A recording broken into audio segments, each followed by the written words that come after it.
Graça e paz, igreja. Olha, eu achei o seu amém meio fraco. Eu tenho 73 anos, estou pregando há 15 dias sem parar e a minha voz está melhor que a sua. Graça e paz, igreja. Agora sim. Olha, sabe por que eu cobro da igreja o vigor? Porque Jesus falou que se fôssemos mornos, Ele ia nos cuspir da boca. Então nós temos que ser quentes, animados, cheios de vida, cheios de vigor, para que o mundo espiritual escute a nossa voz. Tudo é realizado no mundo espiritual pela palavra, pelo poder da palavra. Eu gostei quando eu escutei o pastor falando sobre distribuição de Bíblias e estimular a fazer a leitura da palavra. A fé vem pelo ouvir, não é pelo ler. Não está escrito que a fé vem pelo ler. A fé vem pelo ouvir, e só ouvem se pregarmos. Como crerão se não há quem pregue? Então, falar a palavra de Deus, dizer a palavra de Deus, e falar isso com vigor, é muito importante para a igreja. É muito importante no mundo espiritual. E eu quero fazer uma oração também. Recebo a palavra de oração do pastor, do líder desse ministério, mas toda vez que Deus me leva pela primeira vez em um local, para servir aos santos que se reúnem naquele local, eu agradeço a Deus pela oportunidade, porque eu entendo que é um grande privilégio isso. Pai, muito obrigada. Muito obrigada porque, como eu digo, o Senhor é que faz uma agenda para cumprir a missão. E aprove o Senhor colocar na minha agenda, ou na sua agenda, esse dia, Pai, estar aqui neste lugar, servindo aos santos que se reúnem nesse lugar, servindo ao teu povo, servindo aos meus irmãos, Pai. Muito obrigada. Eu digo que o Senhor poderia fazer tudo o que o Senhor tem a fazer através de anjos, se quisesse, mas escolheu o Senhor fazer através de vidas, de pessoas, de discípulos. E um dia eu disse: eis-me aqui, usa-me a mim, Pai, e o Senhor tem feito isso para minha alegria. Então, muito obrigada, Pai, muito obrigada por esse grande privilégio. Usa-me, Pai, com graça nessa noite. Faz o que o Senhor quiser, que eu seja apenas um chofar na tua boca, Pai, para o Senhor tocar bem alto nesse lugar, Pai, em nome de Jesus. Amém? Amém e amém. Quantas pessoas me conhecem seguindo-me no canal do YouTube? Levanta a mão. Oba! Um grande número. E quem não conhece está convocado para ir para o canal oficial do YouTube. Tânia Tereza Oficial. Lá eu publico tudo, absolutamente tudo que Deus me dá. E vou publicar essa noite lá também. Já pedi permissão ao pastor, ele já deu. E eu vou publicar. Assim que ele divulgar, eu vou pedir o link, e ele me dando o link, eu já posto lá. Eu tenho muitas coisas para lhe falar. Eu acho que nós vamos passear um pouco na palavra, mas, de imediato, eu quero desafiar você a pensar sobre algo que nós pregamos muito, falamos muito, dizemos muito, lemos muito, mas talvez nunca paramos para refletir exatamente o significado. Eu falo que toda a Bíblia tem uma informação logos. Logos é conhecimento, é entendimento, revelação do conteúdo escrito. A cronologia, o tempo, a cultura, o relato. É o logos, é a letra. Mas toda a Bíblia também tem o rema. O rema é a revelação espiritual do logos. É o conteúdo espiritual que está nas entrelinhas. E nós podemos passar a vida inteira lendo o logos e não entendemos o rema. Os fariseus eram marcados pelo logos, a letra sem a revelação. A letra é compreensível na mente, no intelecto. Quem me conhece pelo canal do YouTube sabe que eu sou uma juíza federal. E para você se tornar um juiz, você tem que passar num concurso para juiz. E para você passar num concurso para juiz, você precisa estudar muito. Você precisa aprender todos os ramos do direito civil, comercial, tributário, internacional público, internacional privado, penal, do trabalho, porque você não sabe o que vai cair na prova. E tudo que você estuda para fazer um concurso, seja para juiz, seja para delegado, seja para professor, Tudo que você estuda para ficar no seu intelecto, fica na sua alma. A alma é a porção do homem que tem as vontades, o intelecto, as emoções. Mas não é pela alma que nós conectamos no mundo espiritual. Nós somos um espírito, temos uma alma, estamos dentro de um corpo. O corpo é o visível, você está vendo aqui, baixinha, redondinha, 73 anos, é minha casca. Isso aqui vai descascar, o corpo vai voltar para o pó. O espírito vai voltar para Deus que o deu. O meu espírito é eterno. Eu sou um espírito. Eu sou um ser espiritual. Tenho uma alma dada por Deus para conectar-me com pessoas, para aprender coisas, para tomar decisões. E coisas que ficam só na alma podem ser informações. O intelecto está na alma. E eu posso receber muita informação no meu intelecto e ser um zero espiritual. Um juiz pode saber muito conhecimento jurídico guardado na sua alma, pode se tornar um doutor e não ter nenhum entendimento e discernimento de coisas espirituais. O farisaísmo é isso. Os fariseus sabiam tudo sobre a letra, tudo sobre a letra. Eles apregoavam nos templos. Eles ensinavam as escrituras feitas pelos profetas, os pergaminhos. Eles anunciavam o que está em Isaías 61, que viria um que teria unção do céu para curar, libertar, salvar. E ele estava na frente deles. Eles estavam anunciando a vinda do Messias, e o Messias estava com eles. E o dia que o Messias disse, eu sou o cara, o dia que Jesus abriu a Escritura, está narrado em Lucas, capítulo 4, versículo 16, ele abriu a Escritura, leu o texto profético do seu ministério, Isaías 61, que aqueles homens liam há 700 anos, geração após geração, lia o texto. Quando ele leu, o Espírito do Senhor está sobre mim, ele me ungiu. Para isso, para isso, para isso. Quando ele terminou, ele olhou para o público e disse, hoje se cumpriu a Escritura que acabaste de ouvir, ou seja, eu sou o cara. Eu sou esse que foi ungido para salvar, curar e libertar. Sabe o que os religiosos quiseram fazer naquele dia? Jogá-lo de um despenhadeiro. Na letra, eles esperavam o Messias. Ao vivo e a cores, o Messias estava diante deles. E eles não identificaram o Messias. Porque não é pela letra, é pelo Espírito. Entretanto, havia um profeta velhinho, sem tanta letra. Chamava-se Simeão, estava em casa. O dia que Maria foi ao templo para apresentar o bebê, cumprindo os ritos judaicos, 42 dias tem que apresentar o menino no templo. Maria vai ao templo com o bebê, um bebê envolto em panos. O Espírito Santo fala para Simeão na sua casa, vai para o templo que você vai ver o Messias, já nasceu. E Simeão vai e vê. E Deus fala, é o Messias. E Simeão canta, agora eu posso descansar em paz, meus olhos viram a salvação de Israel. Que diferença tem entre Simeão? Não é tão estudioso, não tem doutorado em teologia, não tem mestrado. Tem o Espírito. E é pelo Espírito que discernimos coisas espirituais.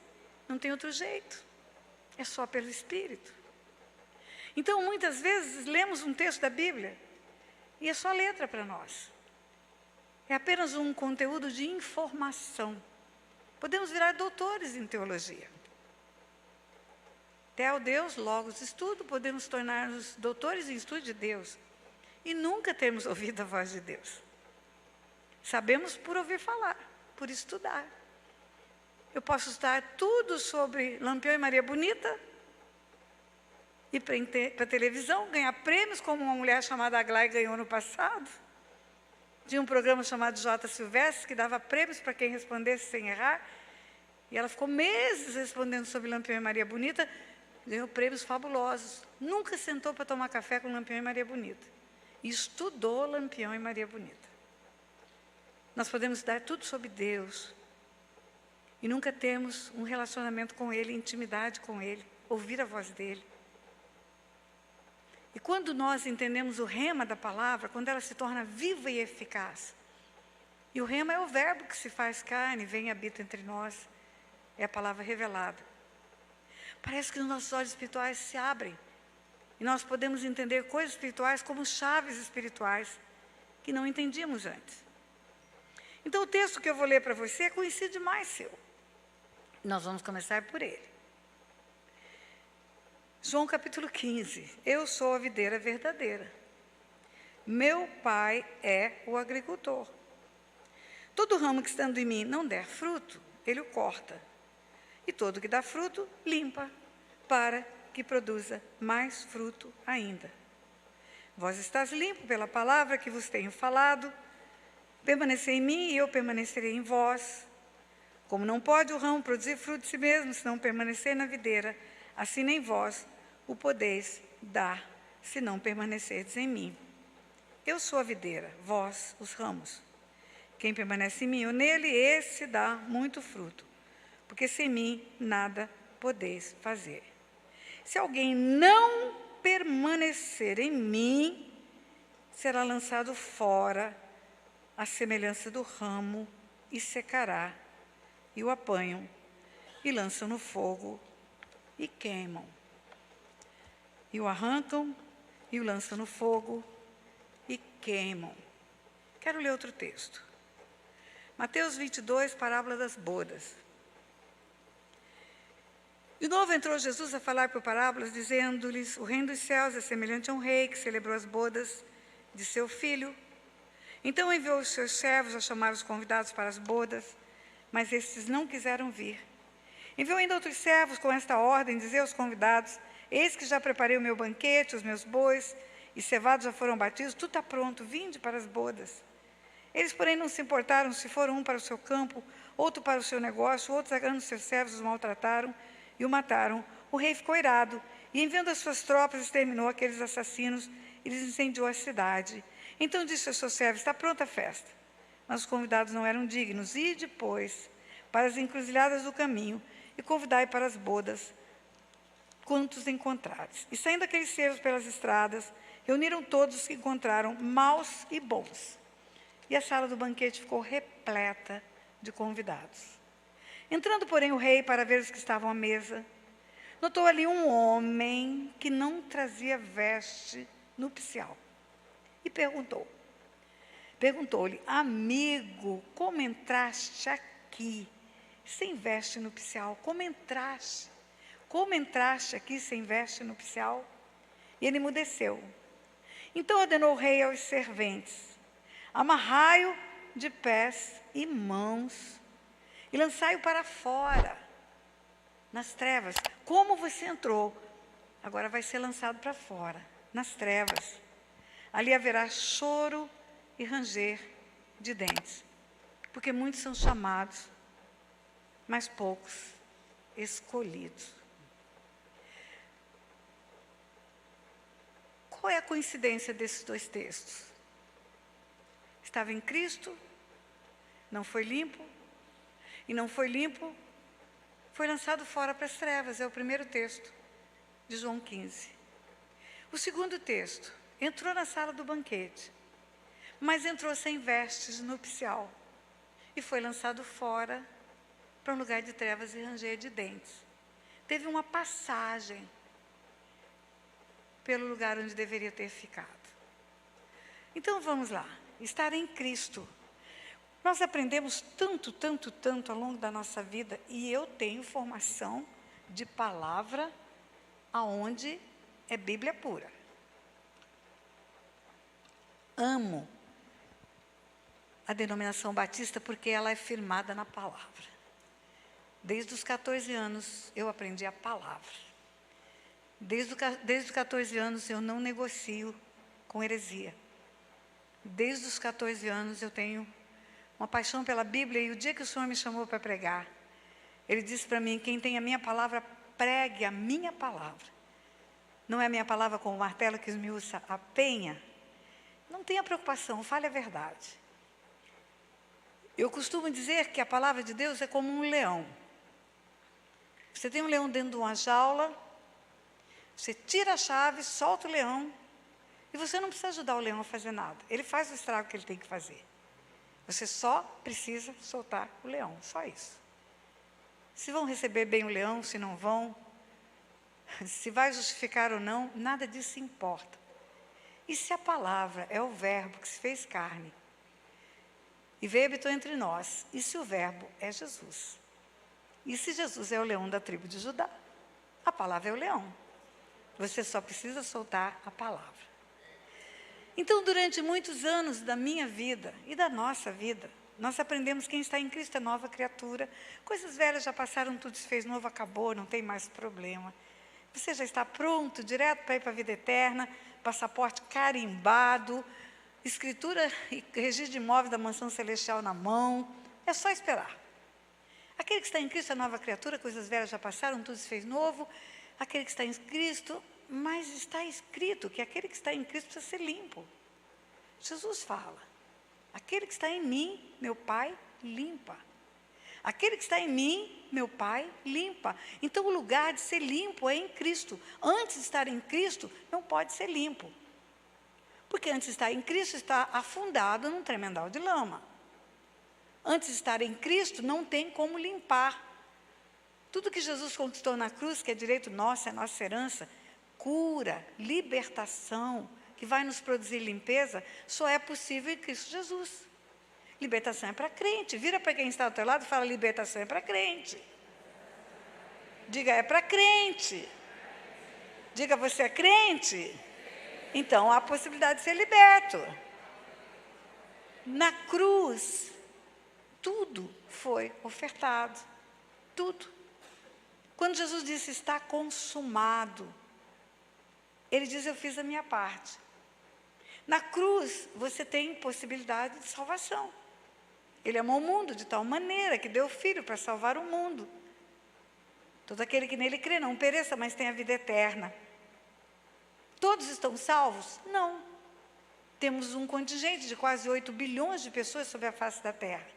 Todos estão salvos? Não. Só quem vai à cruz. O perdão é ofertado a todos. O perdão é ofertado a todos. A graça é ofertada a todas. Mas ela precisa ser apropriada. O perdão buscado é que salva, não é o perdão ofertado que salva. O perdão ofertado é ofertado aos 8 bilhões quase, que estão hoje sobre a face da terra. Mas só a parte desse povo que está sobre a face da terra, que foi em busca do perdão, com arrependimento, confissão de pecados, é que alcançou a salvação. A libertação é a mesma coisa. Todo aquele que está em Cristo pode ser limpo. Primeira epístola de João diz, se confessarmos os nossos pecados, ele é fiel e justo para perdoar os nossos pecados e nos purificar de toda injustiça. Purificar é um verbo, perdoar é outro verbo. Purificação não é sinônimo de perdão. Purificação é sinônimo de limpeza. É outra coisa. O que está em Jesus alcançou o perdão. Por isso está em Cristo. Por isso é nova criatura. Mas ele pode ser purificado e limpo pela palavra. Aí vem a libertação. Aquele que está em mim, meu Pai, limpa. E limpa para que produza fruto. E se não for limpo, não produzir fruto, vai ser lançado fora num lugar onde há fogo e ranger de dentes, é o que ele diz. Direto de estar em Cristo para o inferno. A sala do banquete. Como você entrou aqui sem vestes nupciais? Quantas vezes você escuta usar esse versículo em pregação de muitos seus chamados, mas poucos são os escolhidos para falar de ministério. Muitos são chamados para pregar, mas poucos são escolhidos. Muitos são chamados para evangelizar, muitos são chamados para missão, mas não é assim que está na palavra. Na palavra está, muitos são chamados para serem limpos, e não foram escolhidos porque não foram limpos. Como você entrou aqui sem vestes nupciais? O homem emudeceu, não teve resposta. Como você está aqui no meu céu sem estar limpo? Em outras palavras, é essa. Como você está aqui com vestes sujas? Você já viu uma noiva entrar com chocolate, ketchup, café na roupa? Não, só pode entrar na sala do banquete com vestes nupciais, com vestes brancas, limpas, lavadas pelo sangue do Cordeiro. E o sangue do Cordeiro só limpa as vestes daquele que se arrepende e confessa pecados. Aquele que está em mim, meu Pai limpa. Então, estar em Cristo é estar no lugar aonde há possibilidade de ser limpo. Estar em Cristo não é estar limpo, você não chega limpo. Eu sou o caminho, a verdade e a vida, ninguém vem ao Pai, senão por mim. Quando fala em Gálatas 4, a partir do versículo 4, vindo à plenitude do tempo, Deus enviou o seu Filho, nascido de mulher, nascido sob a lei, para resgatar os que estavam debaixo da lei, a fim de que recebêssemos a adoção de filhos. E porque vós sois filhos, Deus enviou ao vosso coração o Espírito do seu Filho que clama, Abba, Pai. De sorte que não sois mais escravos, não sois mais servos, mas sois filhos. E se sois filhos, sois também herdeiros de Deus.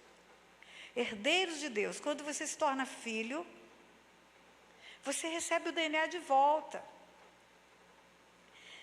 Você se lembra que está escrito que todos pecaram, em Adão todos pecaram e foram destituídos da glória de Deus? Destituídos. O que é destituídos? Perderam.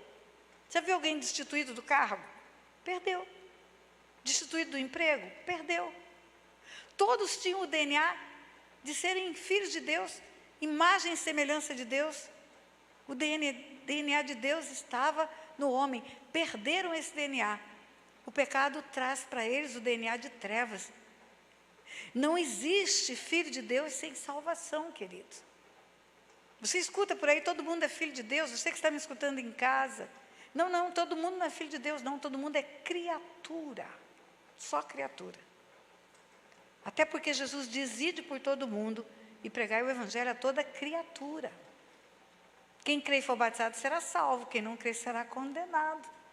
Quem não crê é condenado e criatura é condenada. Quem crê, filho. Ele veio para os seus não receberam, tantos quantos receberam, deu-lhes o poder de serem feitos filhos de Deus, a saber os que creem no seu nome. Voltando para Gálatas 4, os filhos têm herança. Herança da cruz é o quê? Salvação, cura, libertação. Tudo que Jesus conquistou na cruz é direito nosso, é nossa herança. Todas as bênçãos de Deus para nós, tomamos posse, é nossa herança. Diga, tomamos posse. Você pode ter uma herança e não se apropriar dela. Você pode ter uma herança e nunca ter ido reivindicar a herança. Na herança da cruz não tem só salvação, tem cura e libertação. Na herança da cruz tem um pacote completo. Tudo, absolutamente tudo que ele conquistou na cruz está lá. Mas nada é automático. Volto para onde estava. Ele amou o mundo que salvou o mundo. O mundo inteiro está salvo? Não. Quem está salvo? Quem vai se apropria e o recebe. Deixa de ser criatura, torna-se filho. Todo mundo vai a Deus? Vai. Todos os caminhos levam a Deus? Levam. Todos os caminhos levam a Deus, até o satanismo. Mas ao Pai, só um caminho. O Filho, só Ele. Eu sou o caminho, a verdade, a vida. Ninguém vem ao Pai. Ninguém se torna filho de Deus senão pela cruz. Não tem outro jeito. Só pela cruz. Então a salvação não é automática, ela é oferecida. E aquele que se apropria dela vai recebê-la. De modo nenhum Jesus lançará fora ninguém que vai até Ele. Todo aquele que crê com o coração e falar com os lábios vai ser salvo. Mesma coisa cura. Cura da alma, cura de enfermidades. Não são messiânica que está a transformar o pranto em alegria, vestes de louvor em vez de espírito angustiado. Tem tudo na cruz. Jesus curava todos os que iam a Ele. Sabe o que é todos? É todos. De aldeia em aldeia, de cidade em cidade, aquele mundo de enfermos eram trazidos. Mas tem algo interessante. Jesus não chegava nas aldeias soprando cura, e poderia fazer. Tinha poder e autoridade para distribuir a unção de cura e curar todos. Mas era preciso ir a Ele. Era preciso haver uma manifestação da vontade, uma escolha do homem. Às vezes, ele tinha até que perguntar: o que queres que eu te faça? O cego estava gritando: Jesus, filho de Davi, tem compaixão de mim, Jesus, filho de Davi, tem compaixão de mim. É óbvio que ele queria enxergar. É óbvio que ele não queria um abraço, um aperto de mão. Mas Jesus pergunta: o que queres que eu te faça? Eu quero ver. Por que precisa haver essa resposta? Porque é a procura. É a busca daquilo que você pode obter. É a apropriação da herança. Você pode ser herdeiro e nunca abrir um inventário. Morrer pobre, com uma big de uma herança guardada em algum lugar, em algum patrimônio que você poderia tomar posse. Mas você não se apropriou disso. A nossa libertação é igual. Não é automático, queridos. Um dia você levanta a mão, entrega a sua vida para Jesus, você entrou no caminho, um novo e vivo caminho. Você estava em caminho de morte. Agora você entra no caminho da vida. Mas caminho não é sinônimo de verdade. Eu sou o caminho, a verdade e a vida. Caminho é sinônimo de atalho, de via, de rodovia, de estrada. É um processo. Eu sou o caminho. Você vai entrar por mim, você vai entrar no lugar de vida, de salvação. A morte vai embora. Você é nova criatura, você estava morto. O salário do pecado é a morte. E morte não é dentro de um caixão, mãozinha coladinha, cheio de flores. Morte é a separação eterna de Deus. Você veio para mim, você não vai sofrer o dano da segunda morte. O que é o dano da segunda morte? Todos vão morrer, porque o corpo de todos vai voltar para o pó. Os corpos todos voltarão para o pó. Mas haverá um dia da ressurreição dos mortos, e todos ressuscitarão.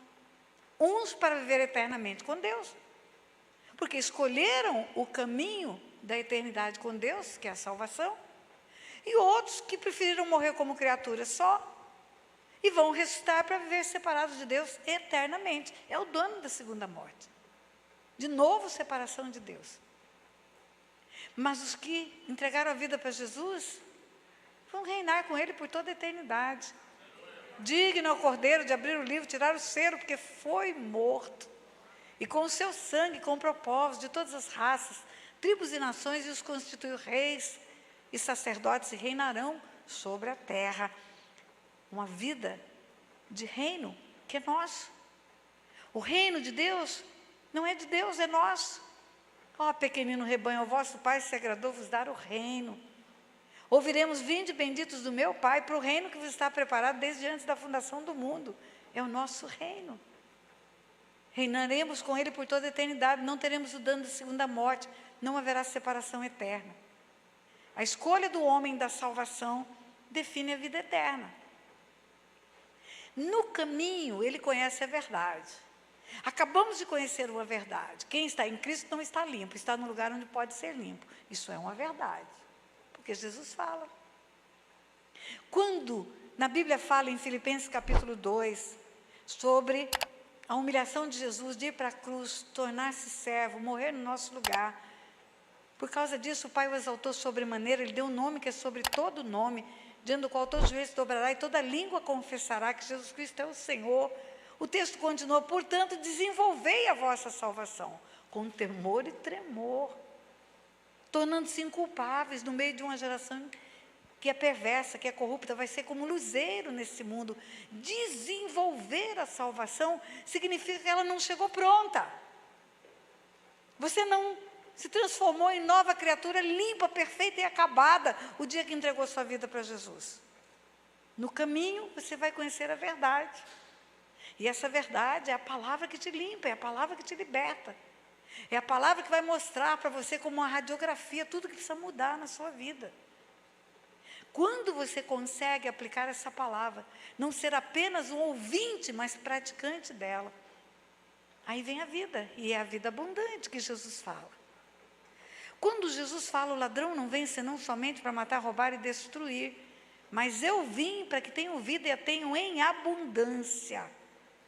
Jesus não está falando de vida eterna. Tem gente que lê esse texto de João 10:10 e pensa que está falando da eternidade. O ladrão matando, roubando e destruindo, Jesus dando vida em abundância, vida plena, plenitude de alegria. Não. Jesus não está falando de eternidade, Jesus está falando da vida aqui agora, enquanto caminhamos para a eternidade. Por que a senhora tem tanta certeza disso? Porque está escrito em Apocalipse 20:10 que Satanás será preso num lago de fogo e de enxofre por toda a eternidade. E ele não vai matar, mas roubar e destruir. Na vida eterna não tem ação do diabo mais. Acabará a guerra. Diga aleluia! Acorda, igreja! Acabará a guerra, acabará a morte, acabará o roubo e destruição.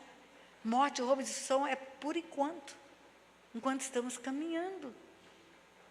A vida abundante vem pela aplicação da verdade, da limpeza do homem. Ele é fiel e justo para nos perdoar os pecados e nos purificar de toda injustiça. E quando somos purificados, todas as portas que abrimos para Satanás são fechadas. E ele não encontra espaço mais para matar, roubar e destruir. Ele não encontra espaço mais para matar, roubar e destruir. E falando de portas, imagine o mundo natural como esse salão.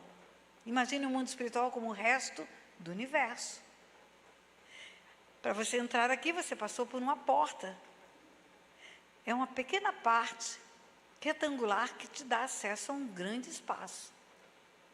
É por essa porta que você entra e sai desse lugar. São por portas espirituais que luz e trevas entram na vida de uma pessoa. Luz e trevas adentram na vida de uma pessoa por portas. O mundo espiritual entra no mundo natural através de portas que são abertas pelo lado de dentro. Quando você vê Deus falar para Caim lá no princípio, o pecado já está à porta, a ti te cumpre dominá-lo. Está falando do mundo espiritual das trevas. Quando lá em Apocalipse Jesus fala, eu estou à porta e bato, se você abrir eu vou entrar na sua casa. Porque ele não entra só na sua vida, ele entra na sua casa, na sua família. É luz pedindo para entrar. Quando você vê isso, você fala, como é que ele precisa pedir para entrar? Se você abrir, eu entrarei. Se você não abrir, eu não entrarei. A escolha vai ser sua. Jesus glorificado. Não está mais em carne. Já está revestido de todo o poder. Já diz, toda a autoridade me foi dada no céu e na terra. Já está à destra do Pai nas regiões celestiais, acima de todo o poder, principado, potestade que se possa nomear. E está dizendo, se você não abrir, eu não vou entrar. Eu preciso que você abra. Ele pode botar um pé nessa porta e derrubar. Mas ele não faz isso. Porque você tem a chave que vai conectar-se com luz e trevas. Está na sua mão. Salmo 115, versículo 16, diz, os céus são os céus do Senhor, mas a terra deu-a Ele aos filhos dos homens. Os céus são os céus do Senhor, mas a terra deu a Ele aos filhos dos homens. Ah, mas eu acho que tem uma contradição aí, pastora. Porque está escrito no Salmo 24 que a terra é sua plenitude e todos os que nela habitam são do Senhor. É do homem ou é do Senhor? É do Senhor. Mas Ele deu para os homens? Deu. O governo, domínio, a gestão. Lá em Gênesis 1, 26, depois dele fazer tudo, também disse Deus, façamos o homem a nossa imagem, conforme a nossa semelhança. E tenha ele domínio sobre tudo. Sobre os animais que voam, que nadam, que rastejam, sobre toda a terra. Domínio é diferente de propriedade. Eu falo que Deus me fez juíza para entender o mundo espiritual. Porque o mundo espiritual é legal, não é legal de joia. É legal de leis. O Instituto Jurídico de Propriedade é diferente do Instituto Jurídico de Domínio. A propriedade desse lugar pode ser da igreja ou não. Ela pode alugar um imóvel. Pode ter um contrato de locação. E o proprietário tem o registro de imóveis, tem escritura, tem tudo. Mas quando ele contrata a locação, permite a ocupação, ele entrega o domínio para a igreja. E o domínio dá direito de gerir, coloca aqui dentro quem ele quer. Ah, então é por isso que Jesus nos ensinou a orar. Pai nosso que estás nos céus, santificado seja o teu nome. Venha o teu reino. Seja feita a tua vontade, assim na terra como no céu. Na minha terra como no céu. Na terra que o Senhor me entregou para dominar como no céu. Quem sou eu, vermezinho de Jacó, para dizer para Deus que Ele pode fazer o que Ele quer na terra? É claro que Ele faz, a terra é dele. Mas Ele não faz se eu não chamar. Ele não faz se eu não permitir. Ele não arromba essa porta se não for chamado, se não for atraído. O mundo espiritual funciona dentro de leis, queridos, dentro de regras. A libertação é colocar para fora aqueles que um dia colocamos porta dentro. Mandá-los sair e fechar as portas para que eles não entrem mais. Só assim que se opera a libertação, não é automática. Quando você está em Cristo, que você se torna uma nova criatura, você deixa de fazer o que fazia antes. Aquele que está em Cristo é nova criatura, coisas velhas já passaram, tudo se fez novo.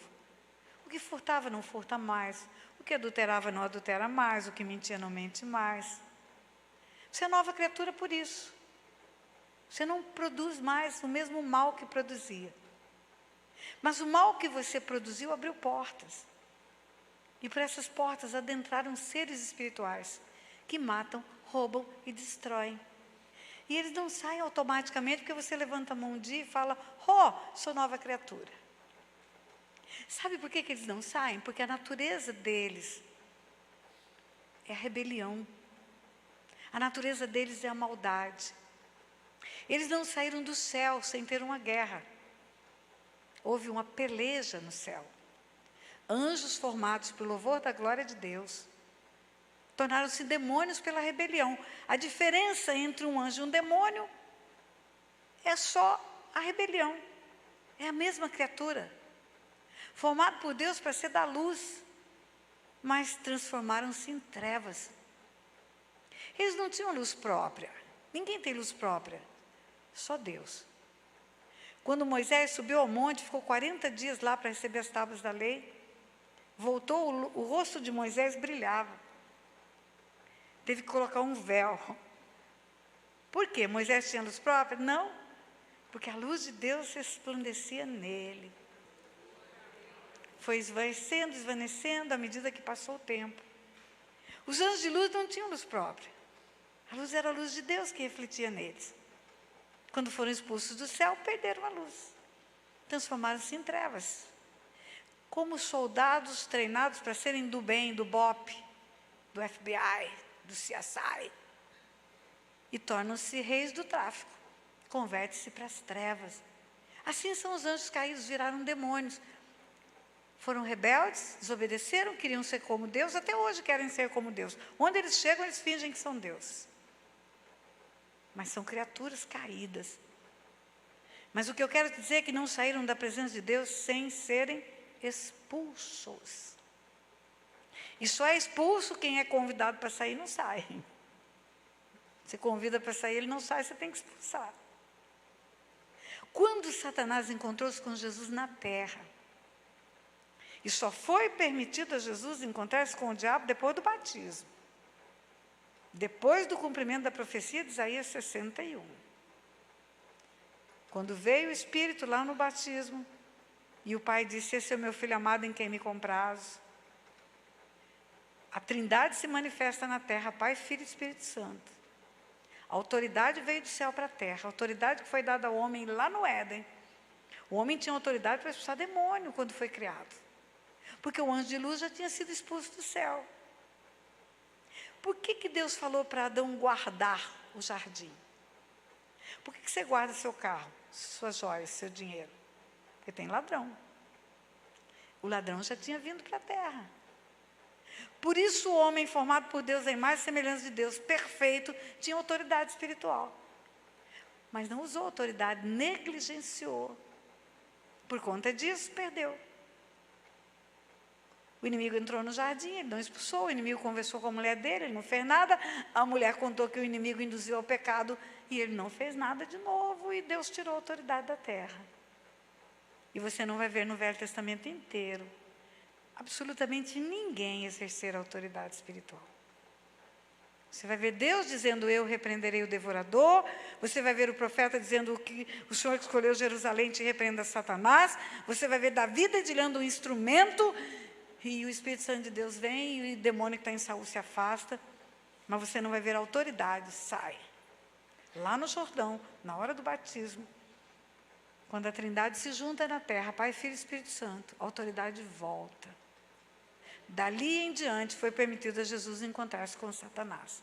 E o encontro, quando você lê no livro de Mateus, a conversa de Jesus com o diabo fala a palavra, Jesus refuta, o diabo fala a palavra, Jesus refuta, mas o diabo não saiu enquanto estava falando a palavra, só saiu quando Jesus falou, retira-te.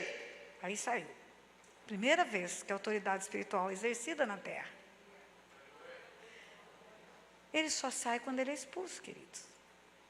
No céu ele precisa ser expulso. No encontro com Jesus ele precisa ser expulso. E aí ele vai sair da sua vida só porque você levantou a mão um dia para Jesus? Não. Você precisa tirar tudo que tem dele na sua vida. Tudo, tudo, tudo. Tudo que é matéria-prima que dá oportunidade a ele para trabalhar, matando, roubando, desviando, tem que ser retirado todo lixo. Imagine um acumulador, daqueles que aparecem no Discovery. Junta porcaria, junta caixa vazia, junta lata vazia. A casa fica cheia de rato, barata e percevejo, lacraia. Um dia ele acorda curado. A síndrome sumiu. Nunca mais eu vou juntar uma caixa de lixo. Nunca mais eu vou sair catando embalagem vazia. Nunca mais, eu sou nova criatura. Agora eu sou nova criatura. Coisas velhas já passaram. Pô, legal. O cara mudou. É nova criatura. Mas eu tenho uma pergunta a fazer. Se ele não tirar o lixo todo que ele acumulou na casa dele durante 40 anos, os ratos, as baratas, os percevejos, as lacraias vão sair dali? Porque o lixo está guardado. Porque está encoberto. Está acumulado. Ele precisa sair dali. Ser colocado do lado de fora. O lixeiro levar para casa ficar limpo. Vós sois limpos pela palavra. Você está em Cristo, você é nova criatura, mas você não está limpo ainda. E como é que vem essa limpeza, pastora? Está na Bíblia a fórmula. Primeiro está no livro de Atos, quando naquela porta formosa aquele homem foi curado. E um grande discurso dado por Pedro, pelos homens perplexos pela cura. Ele fala de arrependimento e conversão. Arrependei-vos e convertei-vos, para serem cancelados os vossos pecados. Arrependimento e conversão cancela pecado. O que é arrependimento? É uma dor profunda de haver ferido o coração de Deus pelo pecado. É diferente de remorso.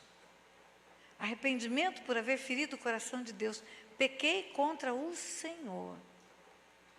A parábola do filho pródigo ensina, voltarei para a casa do meu pai e direi, pequei contra os céus e diante de ti. Davi no Salmo 51, que ele escreve logo após ser confrontado por causa do adultério e do homicídio, ele fala, pequei contra o Senhor. Não te afastes de mim, não retires de mim o teu espírito. No arrependimento você não está preocupado com as consequências do pecado em relação a ninguém, nem com a sua reputação. Sua reputação deixa de ser importante. Você está preocupado com o coração de Deus. Arrependei-vos e convertei-vos para serem cancelados os vossos pecados. Quando o seu pecado é cancelado, você se torna nova criatura. Você sai da morte para a vida. Você foi destituído da glória de Deus, você recebe a glória de Deus de novo. O DNA de Deus volta, você se torna filho de Deus. Começa 0 quilômetro. Conversão é não fazer o que fazia antes. Novamente, metanoia. Mas isso não tira o demônio da sua vida. Não tira, pastora, não. A palavra de Deus diz lá em Provérbios 28, que encobre as suas transgressões jamais prosperará. Não está escrito que quem encobre a transgressão não tem salvação. Mas está escrito jamais prosperará. Por que não prospera? Porque o que mata, rouba e destrói ainda está com a porta aberta e ele está do lado de dentro. E é ele que tira a vida abundante. É ele que mata, rouba e destrói. É ele que impede que a plenitude da vida abundante chegue. O que encobre as transgressões jamais prosperará. O que confessa e deixa alcança misericórdia e vai prosperar. O que encobre jamais prospera. O que encobrir é ocultar, é esconder. Está em oculto, está guardado. Quando eu falo para você que o mundo espiritual é legal, ele funciona dentro de leis. Quando eu falo que Deus me fez juíza para entender o mundo espiritual, é muito fácil você entendendo de leis, entender como é que funciona isso. Aqui tem advogados. Veja bem, se uma pessoa for pega em flagrante no cometimento de um crime, e uma autoridade competente flagrar e assinar o auto do flagrante, ela não precisa confessar, nem precisa de testemunha mais. O auto flagrante é suficiente para condenar. Porque ela foi pega no cometimento do crime, no ato do crime. Então vamos lá, na Bíblia está escrito que tudo está patente aos olhos de Deus. Na Bíblia está escrito que o pensamento não chegou à mente, ele já sabe qual é. Na Bíblia está escrito que a palavra não chegou à boca, ele sabe qual é. Que ele conhece as intenções do coração, que ele conhece os afetos do coração, que ele diz, eu, o Senhor, esquadrinho o coração e prova os pensamentos. Então não está falando de confessar para ele. Porque ele já viu o meu pecado, já fez o auto do flagrante. Ele é a maior autoridade do universo. Lá no meu livro da vida já está o print do adultério. 4 horas da tarde você estava no motel e Deus, ó, print. Está lá. Não é confessar para ele, então. Porque ele já sabe. Deus e o diabo já sabem. Confessar para quem, pastora? Para outra pessoa. Como assim? Sim. Porque o mundo espiritual é legal, funciona dentro de leis. E tem uma lei espiritual que é o princípio da concordância. A chave do reino dos céus foi dada para a igreja. E o que a igreja liga, liga no céu. E o que a igreja desliga, desliga no céu. E tem outro princípio, que é o princípio da concordância. Quando 2 ou mais concordam na terra, tem concordância no. Então eu preciso concordar para desligar e concordar para ligar. Confessai os vossos pecados uns aos outros. É isso que está escrito. Quando você vai para o livro de Tiago, você vai ver aquele texto lindo, Tiago 5, está alguém doente, chame o presbítero ou o presbitério para ungir o enfermo com óleo, fazer a oração da fé, e a oração da fé salvará o enfermo e o choro levantará. Legal, doença comum, doença do corpo. Covid, gripe, quedas, doenças decorrendo da corrupção da carne. Vai ungir com óleo, vai orar a oração da fé, o Senhor vai levantar. Mas depois tem um ponto e vírgula. E a partir daí está escrito, se houver cometido pecados, seriam perdoados. Confessai, pois, os vossos pecados uns aos outros. E orai uns pelos outros para serem sarados. Pode muito em sua eficácia a súplica do justo. Não é mais o presbitério ungindo com óleo. É crente confessando para crente o seu pecado. Para ser sarado, porque a doença que ele tem é decorrente de um pecado. É um demôniozinho de estimação enfermando a carne dele, por causa de um pecado encoberto. E aí não adianta banho de óleo, pode fazer piscina de óleo. Pode botar a igreja de joelho, ficar magra, de jejum, igual um cabo de microfone. Se ele tem um pecado oculto, ele não vai sarar. Ele só vai sarar se ele confessar o pecado oculto. Porque ele vai tirar da mão de Satanás essa área da vida dele que dá oportunidade ao diabo para trazer a doença. E traz doença espiritual, a pastora traz. Lembra daquela mulher encurvada, 18 anos, tinha uma doença espiritual? Lembra do menino mudo, doença espiritual?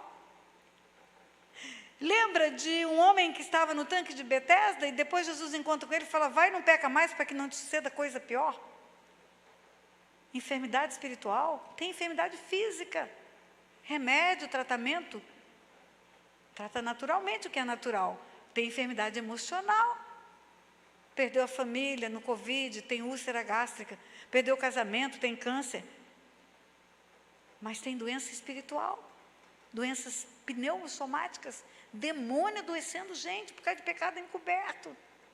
Demônio matando mulheres por causa de aborto que fizeram no passado e não tem coragem de confessar.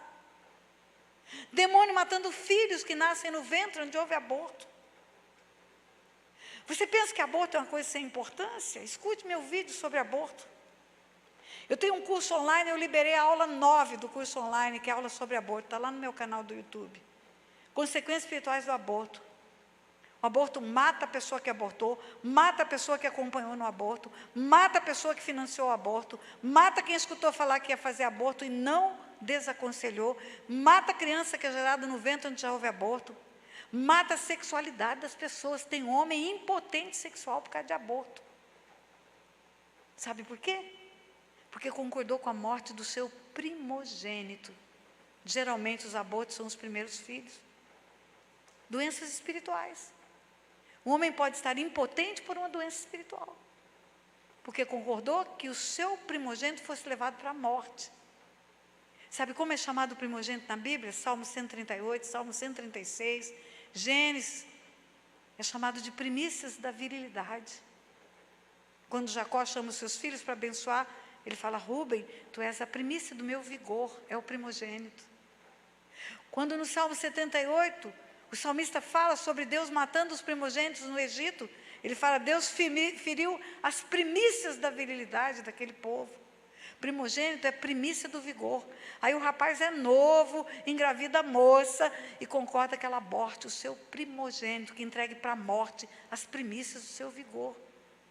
Aí não sabe porque com 40 anos precisa de uma pílulazinha azul. Entregou para a morte a sua virilidade. Como resolve, pastora? Confessando pecados, desligando no mundo espiritual. Câncer desaparece das mulheres, doenças de gerações. Você, quando aborta um filho, você não aborta um filho, você aborta gerações. Rebeca estava grávida de gêmeos, chega diante de Deus, incomodada com aquela barriga cheia. Deus fala para ela: tem 2 nações no seu ventre. Deus não fala tem Esaú e Jacó. Nem fala tem 2 meninos. Tem 2 nações. Se Rebeca aborta Jacó, Rebeca aborta toda a nação de Israel. Você aborta o filho, neto, bisneto, tataraneto. Nós temos 56 anos de casado, temos 2 filhos, 6 netos, 2 bisnetos. Está chegando mais um neto, está chegando mais um bisneto. Todo mundo teria sido abortado se a minha mãe tivesse me abortado. É derramamento de sangue de gerações. E fica tudo em oculto, tudo encoberto. Uma pessoa aborta, ela não chega em casa, reúne a família e fala: abortei. Enquanto não tira isso das trevas, está na mão de Satanás uma procuração para matar, roubar e destruir. Muito mais eu teria que te dizer, mas eu quero fechar com uma palavra. Eu quero ler com você. Para que igreja mesmo que Paulo escreveu que quem está em Cristo é nova criatura, coisas velhas já passaram, tudo se fez novo? Corinto. Diga: Corinto. Vou perguntar de novo e você responde. Para qual igreja o apóstolo Paulo falou que quem está em Cristo é nova criatura, coisas velhas já passaram e tudo se fez novo? Diga: igreja de Corinto. Qual? Qual? Eu quero ler um texto da carta de Paulo à igreja de Corinto para você.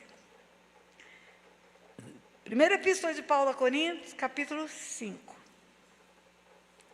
A igreja de Corinto que escutou essa palavra de Paulo, e que nós usamos indevidamente para dizer que isso significa estar limpo já, é a igreja mais problemática da Bíblia. É a igreja que Paulo mais teve que puxar a orelha dela. E no capítulo 5 ele diz assim: geralmente se ouve que há entre vós imoralidade.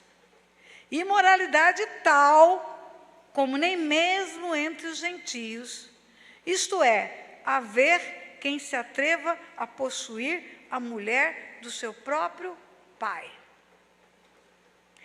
Se Paulo estivesse aqui falando com você sobre isso, ele diria assim: olha, eu tenho escutado com frequência, porque geralmente não é eventualmente, geralmente não é ocasionalmente, geralmente não é uma vez só, geralmente não é de vez em quando, geralmente não é um fato isolado. Geralmente é algo frequente. Geralmente eu acordo às 5, geralmente eu tomo café às 7, geralmente eu chego em casa, faço um pouquinho de ginástica. Geralmente é algo que acontece com habitualidade. Geralmente se ouve que há entre vós imoralidade tal, como nem mesmo entre os gentios. Ele estaria dizendo, olha, está acontecendo com frequência pior do que no mundo lá fora. É isso que ele diria aqui. Imoralidade, safadeza. Como, por exemplo, tem alguém que dorme com a mulher do pai. E, contudo, andais vós ensoberbecidos, e não chegaste a lamentar, para que fosse tirado do vosso meio, quem tamanho traje praticou, e vocês não estão fazendo nada. Está acontecendo dentro da igreja, pior do que no mundo. E vocês estão aí de braços cruzados, não fazem nada. Eu, na verdade, ele diz, ainda que ausente em pessoa, mas presente em espírito. Como assim? Paulo está onde? Paulo está em Éfeso, está preso. Eu não estou aí, mas espiritualmente eu estou. Eu não estou aí no meu corpo, fisicamente eu estou longe. Mas eu posso estar longe em corpo e presente em espírito, porque no mundo espiritual não se aplicam as leis da física. Tempo e espaço não existe. Leis da física só se aplicam no mundo natural. Então, espiritualmente, eu posso estar fisicamente em Éfeso, espiritualmente em Corinto. Eu posso estar fisicamente no Brasil, espiritualmente no Japão. Eu oro com pessoas no Japão e as coisas acontecem. Eu oro com pessoas na Arábia Saudita e as coisas acontecem, porque nós temos uma conexão no mundo espiritual que extrapola barreiras físicas. E contudo, eu, na verdade, ainda que ausente em pessoa, mas presente em espírito, já sentenciei, já decretei, diz o apóstolo Paulo, como se estivesse presente, que o autor de tal infâmia, em nome do nosso Senhor Jesus, reunidos vós e o meu espírito, com o poder de Jesus, nosso Senhor, seja entregue a Satanás para a destruição da carne, a fim de que o espírito seja salvo no dia do Senhor Jesus. Eita, diga ai, ai, ai. Apóstolo Paulo está em Éfeso. Quantos dias demora uma carta de Éfeso a Corinto? Não sei. Hoje demora um bocado uma carta para chegar de um lugar para o outro. Naquele tempo, não sei. Lombo de burro. Digamos que 15 dias. Quilômetros e quilômetros, 15 dias depois, a carta chega com um decreto do apóstolo Paulo, dizendo, olha, vocês não fizeram nada, mas eu vou decretar uma sentença. Nós vamos entregar esse cara para o diabo. Vocês vão concordar comigo quando essa carta chegar. Reunir os vós e o meu espírito. Vocês precisam concordar comigo. Porque quando vocês concordarem comigo, nós vamos entregar esse cara para o diabo tocar na carne dele. Para ele ser salvo, para garantir a salvação dele, porque ele vai perder a salvação se ele continuar dormindo com a mulher do pai dele. Eu sentenciei e vocês vão concordar comigo quando essa carta chegar. Vocês não têm ideia quantos princípios espirituais legais tem nesse texto. Primeiro princípio, no mundo espiritual não tem tempo e nem distância. Se não tem tempo e nem distância, o pecado praticado com 15 anos de idade é como se fosse hoje. Com 16 anos de idade é como se fosse hoje. Está printado agora diante de Deus. O tempo não cancela pecado. Arrependimento e confissão cancela pecado. Arrependimento e conversão cancela pecado. Confissão fecha a porta para Satanás. Pecado acontecido com 15 anos de idade, não confessado, a porta está reganhada ainda para Satanás. E ele está matando, roubando, destruindo por causa disso. Você, seus filhos, seus netos, seus bisnetos, seus tataranetos. Porque tem uma procuração na mão dele. não foi retirada. Segundo princípio espiritual, tem que ter concordância. Gente, o apóstolo Paulo, eu falo que o apóstolo Paulo é o apóstolo tardio. O apóstolo Paulo não viu Jesus em carne, não narra fatos que os outros apóstolos narram. O apóstolo Paulo viu Jesus glorificado. Ele é chamado para arrancar pessoas das trevas para a luz. Indo eu caminho afora pela estrada de Damasco, vi uma luz mais resplandecente que o sol. E caindo por terra, ouvi uma voz que me disse: Saulo, Saulo, por que me persegues? Dura coisa é recalcitrares contra os aguilhões. E eu perguntei: quem és tu? Eu sou Jesus a quem tu persegues. Mas levanta-te, porque para isso te apareci, para te constituir ministro, para arrancar pessoas das trevas para a luz, do poder de Satanás, do poder de Deus. Os outros apóstolos foram chamados para ser ganhadores de almas. O apóstolo Paulo foi chamado para entender do mundo espiritual. O apóstolo Paulo é o único que fala de principados e potestades, só ele. Só ele fala sobre batalha espiritual. Os outros não entendem isso, porque ele foi chamado para isso. E é ele que fala: olha, precisa concordar comigo. Ele não fala: eu decretei, está decretado, estou dando conhecimento a vocês. Ele fala: vocês precisam concordar comigo. Porque ele sabe que o mundo espiritual é movido por leis. Quando dois concordam na terra, concordam no céu. Então a igreja, eu estou mandando uma carta, quando você receber, na hora que chegar, concorda. É lei espiritual. Outra coisa, Satanás pode tocar no corpo de crente? Pode. Pode. O primeiro livro da Bíblia, o livro mais antigo, é o livro de Jó, e foi um livro didático. Deus permitindo que nós soubéssemos que pode tocar na saúde, na família, no dinheiro. Tudo com a permissão dele. Quando Paulo fala: vamos entregar esse cara para o diabo tocar na carne dele, para o Espírito ser salvo no dia do Senhor. Que ele fique cego para não ver mais essa mulher. Que ele fique impotente para não desejar mais essa mulher. Que ele tenha um acidente, quebre as pernas e fique paraplégico para não pecar mais. Mas que seja salvo. Pastora, a senhora enlouqueceu? Não.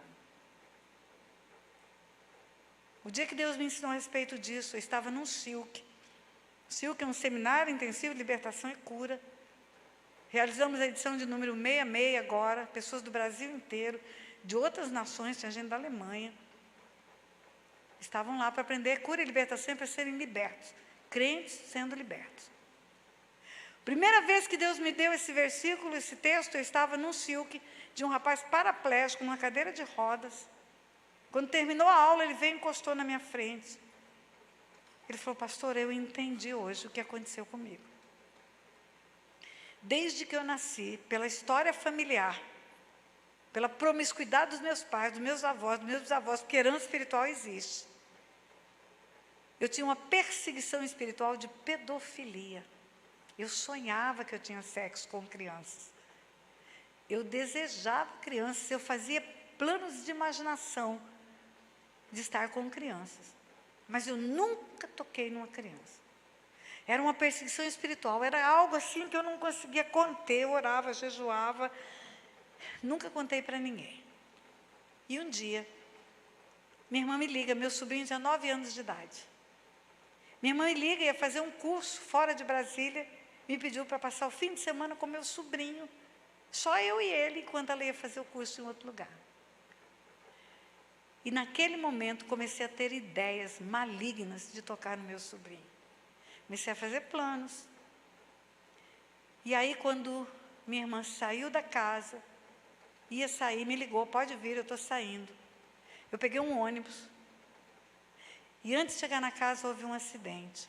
Ninguém se machucou no ônibus, ninguém, pastor. Só eu tive uma fratura gravíssima de medula, de coluna, pressionou a medula. E eu fiquei paraplégico. Hoje eu sei que Deus fez isso comigo, para eu não cometer o pecado da pedofilia. Permitiu que Satanás tocasse no meu corpo, para que eu fosse salvo no dia do Senhor. E eu agradeço a Deus por essa cadeira de roda hoje. E eu entendi, queridos, Satanás toca no crente. Se há uma legalidade, se há uma porta aberta, se o inimigo não saiu pela confissão, E se o arrependimento não chegou, ele pode tocar no crente e nas gerações futuras. E nós temos na cruz a libertação. Nós temos na cruz tudo que Jesus conquistou para nós, que é direito nosso, é nossa herança, nós só precisamos ir à cruz. Lá está a nossa salvação, lá está a nossa cura, e lá está a nossa libertação, e lá está o rompimento das cadeias malditas. Mas nada é automático, igreja, nada. A salvação não é automática, a cura não é automática, a libertação não é automática, e a troca das maldições por bênçãos também não é. Ele fez-se maldito por nós naquela cruz. Maldito que for pendurado no madeiro. Mas nós precisamos ir à cruz com as nossas histórias familiares. A unção messiânica também vem para edificar cidades antigamente assoladas, arruinadas, destruídas de geração em geração, para sermos famílias benditas na terra. É preciso levar tudo para a cruz, queridos. A cruz é o tesouro da humanidade. É como uma conta recheada, fabulosa. Mas nós precisamos ir sacar. Nós precisamos ir sacar. A igreja precisa ser limpa, porque ela já está em Cristo Jesus. E em Cristo Jesus é o lugar da limpeza. Queridos, que dura coisa será ouvir no dia do banquete, das bodas do Cordeiro. Como você entrou aqui sem vestes nupciais? Como é que você entrou aqui sujo? Como é que você entrou aqui com esse pecado encoberto? Como é que você entrou aqui com essa história guardada? E aí manda chamar os servos para jogar do lado de fora, no lugar onde a treva se ranger de dentes. Se eu fosse dar um título para esse texto, eu diria diretamente do céu para o inferno, porque foi até lá. Chegou até lá. Como que você veio sem estar limpo? Como? Se você está em Cristo Jesus, você tem que ser limpo. Cada dia mais. Tem que chegar um ponto de você olhar para Satanás e falar que tem eu contigo, cara. Nada. A igreja, ela é a noiva do Cordeiro. E como a noiva, ela tem que ser sem mácula, sem mancha e sem ruga. Se tem alguma coisa encoberta, guardada, escondida, corre. Vá para os seus líderes, vá para os seus pastores, marque a agenda. Eu preciso confessar o meu pecado. Eu preciso tirar das trevas para a luz. Se você não quiser dar tanto atropelo para o seu pastor, vá para o Silk. Mande para o Silk, pastor. Vamos terceirizar isso aí. Amém, igreja? Curve a sua cabeça. Pai, Tua palavra nos ensina o tempo todo que temos que ser santos como o Senhor é santo, que sem santidade ninguém verá o Senhor.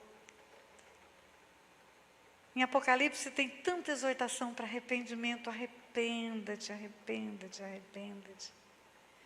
Só gera em nós um coração arrependido.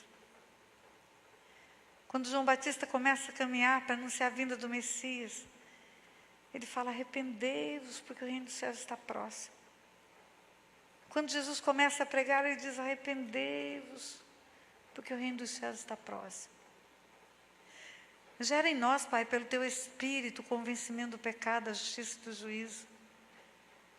Para que nós possamos ser limpos, Pai, busquemos a limpeza, que vai nos apresentar diante do Senhor aprovados. O Senhor nos deu toda a ferramenta para essa limpeza. O que impede muitas vezes é o nosso orgulho, a nossa vaidade. O nosso orgulho pela nossa reputação. A nossa reputação não pode ser mais importante do que a nossa libertação. A nossa reputação não pode ser mais importante do que estarmos alinhados com o Senhor. Não queremos ouvir no final dos tempos: aparta-te de mim, vós que praticais a iniquidade. Mas queremos ouvir: vinde benditos do meu Pai, para o reino que vos está preparado desde antes da fundação do mundo. Gera em nós, Pai, um constrangimento pelo pecado. Gera em nós, Pai, um desejo grande de limpeza. Ajuda-nos, Senhor, a caminhar nesse processo de santificação. Porque queremos sim ser luzeiros no meio de uma geração. E sabemos que a nossa santificação vai nos dar poder, Pai, autoridade. Porque o Teu Espírito vai se manifestar em nós. E quando Ele se manifestar em nós, seremos uma igreja gloriosa, que vai falar e o paralítico vai andar. Que vai expulsar o demônio das cidades, das nações, Pai. Dá-nos, Senhor, essa ousadia, essa intrepidez e coragem. Ajuda-nos, Pai, a sermos biblicamente corretos e não politicamente corretos, Pai. Ajuda-nos a buscarmos a verdade que liberta. Ajuda-nos, Pai, a não ficarmos simplesmente na letra, mas queremos o rema da Tua palavra. Em nome de Jesus. Você pode dizer amém, igreja? Amém!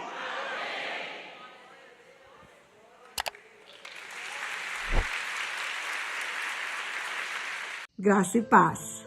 Inscreva-se nesse canal para o YouTube enviar para outras pessoas o vídeo que você acaba de ver e que edifica a sua vida e vai edificar a vida de outras pessoas também. Faça a divulgação desse vídeo nos seus grupos, para os seus amigos. Você vai estar me ajudando a impulsionar essas verdades que Deus tem me instruído para compartilhar com você. E eu vou ficar muito agradecida. Eu quero que muitas e muitas pessoas neste mundo tenham acesso a essas verdades espirituais. Por isso eu estou lhe fazendo esse pedido. Inscreva-se, dê um like, divulgue. Deus abençoe sua vida.